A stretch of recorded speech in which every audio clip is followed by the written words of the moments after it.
mtafuta kwa bidii, maanake kwa moyo. Anasema utakapomtafuta kwa moyo wote utamuona. Anasema jambo hili kwa kuwa limekuwapo moyoni mwako. Angalia, limekuwapo moyoni mwako, wala hukujitakia mali.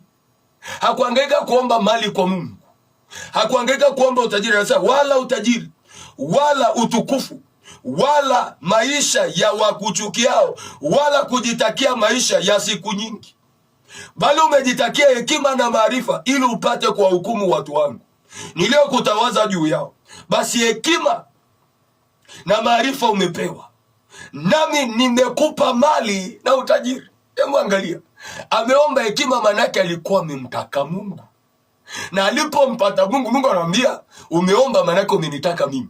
Sasa mimi umenipata, nami nakupa mali, nakupa na utajiri, nakupa na utukufu, na hakuna atakayefanikiwa kama wewe. Kwa nini?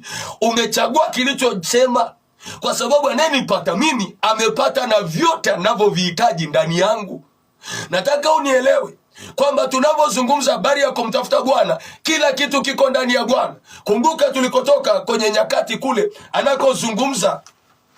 anakozungumza habari hii ya Nyakati 26, Nyakati wa pili 26 mstari wa 3 hadi wa 5, ambaye nasema Uzia alikuwa na miaka 16 alipoanza kutawala, akatawala miaka 50 katika Yerusalemu, na mamaye aliitwa Yekolia wa Yerusalemu. Anasema akajitia nia amtafute Mungu katika siku za Zekaria aliyekuwa na ufahamu katika maono ya Mungu, na katika muda alipomtafuta Mungu, Mungu alimfanikisha.